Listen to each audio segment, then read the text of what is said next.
Halo semuanya, selamat datang di Also Fintech. Kali ini kita kedatangan sebuah PC dari Gigabyte dengan spesifikasi terbaru saat ini dengan prosesor Intel generasi ke-10, Wi-Fi generasi terbaru Wi-Fi 6, dan juga punya kecepatan storage sampai 6 GB per detik. Kira-kira gimana PC-nya? Langsung aja kita bahas.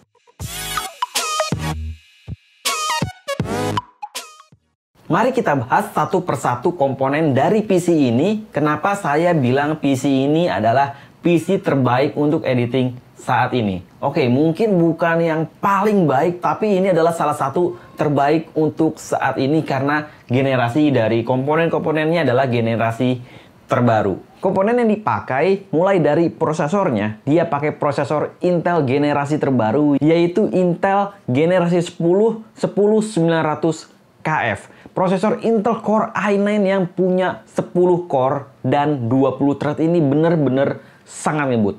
Bisa kalian lihat saat kita nyalain Blender, bisa kalian lihat di sini. Ini adalah testing yang biasa dipakai render untuk ngecek berapa kecepatan prosesornya. Di sini bisa kalian lihat untuk merender BMW ini cuma butuh waktu 2 menit 23 detik aja. Itu berarti udah sangat ngebut. Dan bisa dibilang ini salah satu terngebut untuk saat ini, untuk prosesor Intel generasi ke-10. Nah, bukan cuma itu aja. Prosesor Intel Core i9 ini terkenal bukan cuma ngebut aja, tapi juga panas. Yes, kalau kita pakai saat rendering, PC ini bisa sampai cukup panas prosesornya. Bisa sampai 100 derajat Celcius. Itu kemungkinan karena cooling yang dipakai yaitu cooling Gigabyte 240 mm. Mungkin ada baiknya kalau kalian ingin beli Intel Core i9 10900KF ini, kalian pakai water cooling dari Gigabyte yang lebih besar lagi karena memang kalau yang 240 ini kayaknya masih terlalu kecil untuk Intel Core i9 10900KF ini karena memang punya power yang besar. Kalau kita pakai prosesor yang bagus dan prosesor itu butuh daya yang besar, kemungkinan besar kita harus punya motherboard yang bagus. Nah, motherboard yang dipakai oleh Gigabyte kali ini adalah motherboard dari Gigabyte Z490 Vision D.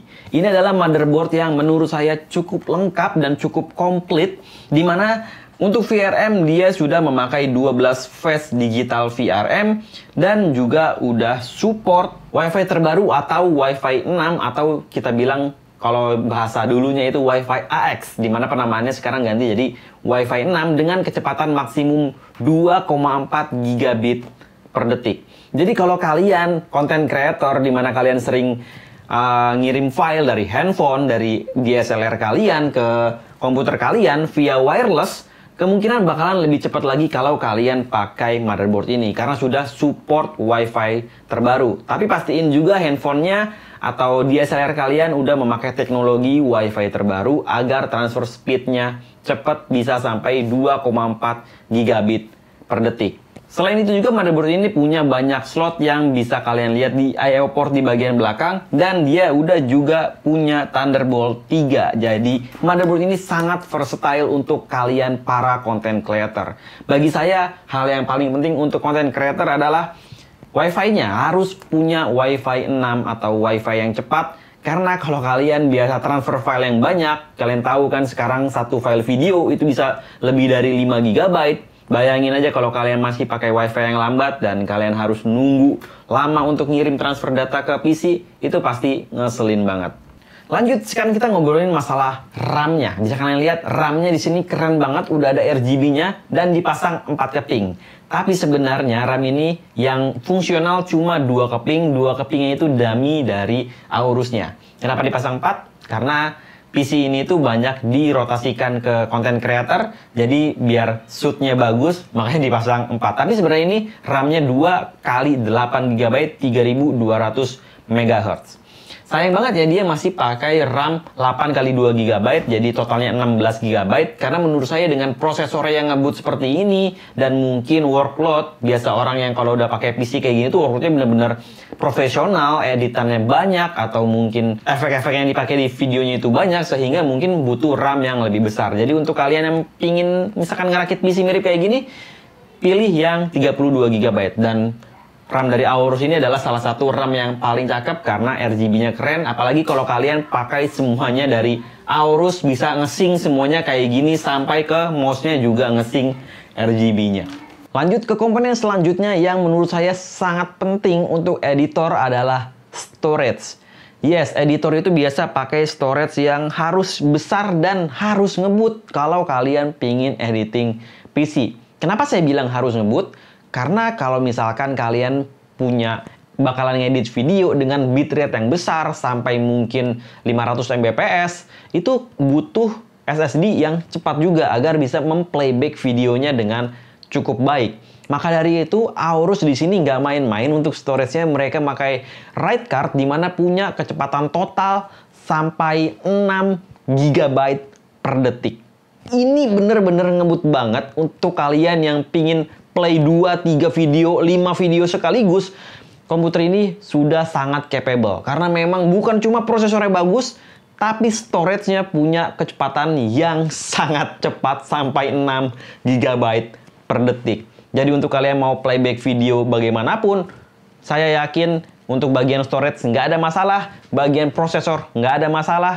Dan intinya untuk kalian yang content creator, ini adalah salah satu PC impian kalian. Grafis card yang dipakai yaitu Gigabyte RTX 2070 Super. Memang bukan yang terbaik untuk saat ini, tapi paling nggak 2070 Super itu udah cukup banget untuk PC editing. Karena inti dari PC editing itu sebenarnya prosesornya, yang mana udah pakai Intel generasi terbaru dan juga motherboardnya sudah support untuk Intel generasi tersebut. Walaupun bukan yang terbaik, tapi jangan salah, kalau kita contoh buat main game, bisa kalian lihat di game Dota 2 itu FPS-nya masih sangat tinggi banget, bisa kalian lihat. Ataupun saya main game yang AAA, kayak contohnya di sini saya main game Red Dead Redemption 2, bisa kalian lihat di rata kanan masih dapat FPS yang sangat tinggi.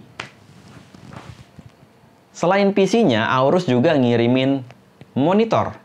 Yes, kalau content creator bukan cuma PC-nya harus bagus, tapi monitornya juga harus support dan bisa memberikan warna yang sesuai dengan yang standar editor. Nah, bisa kalian lihat di sini monitornya itu monitor gaming, tapi sudah cukup capable untuk melakukan editing. Karena ini adalah monitor dari Gigabyte, yaitu Gigabyte G27F. Di sini ada beberapa preset seperti sRGB, di mana kalau kalian mau ngedit dan ingin menampilkan warna sesungguhnya, kalian bisa pakai mode ini. Atau kalian juga bisa pakai mode gaming yang sesuai dengan game kalian. Kalau saya tadi main game Red Dead Redemption 2, saya main di tipe game RTS. Jadi gambar yang dihasilkan, warna yang dihasilkan itu lebih enak dan lebih asik untuk bermain game dibandingkan kayak mode yang sRGB, di mana itu memang diperuntukkan untuk kalian para editor. Jadi kesimpulannya, PC yang dikirimin oleh Gigabyte Aorus ini adalah salah satu PC yang saya bilang memang impian untuk para content creator. Prosesornya ngebut, storage-nya ngebut, bukan cuma ngebut ya, udah besar 2 TB dan juga ngebut. Motherboardnya punya stabilitas yang baik untuk menghandle prosesor Intel-Core i9-nya, dan punya kartu grafis yang bagus, bukan cuma bagus untuk editing, tapi buat main game juga bagus. Jadi intinya kalau kalian pingin buat PC editing, contoh kayak PC editing Aorus kayak gini, kayaknya kalian nggak bakalan nyesel, tapi pastiin kalian siapin budget yang besar, karena untuk membuat PC Aorus kayak gini, budgetnya tidak sedikit. Oke, kayaknya itu dulu untuk video kali ini. Makasih buat kalian yang udah nonton. Kalau kalian masih punya pertanyaan tentang PC ini atau seputar teknologi, langsung aja kalian komen di kolom komentar. Nanti bakalan saya jawabin. Jangan lupa juga follow Instagram saya di @alsofintech. Dan kita ketemu lagi di video-video selanjutnya. Dah.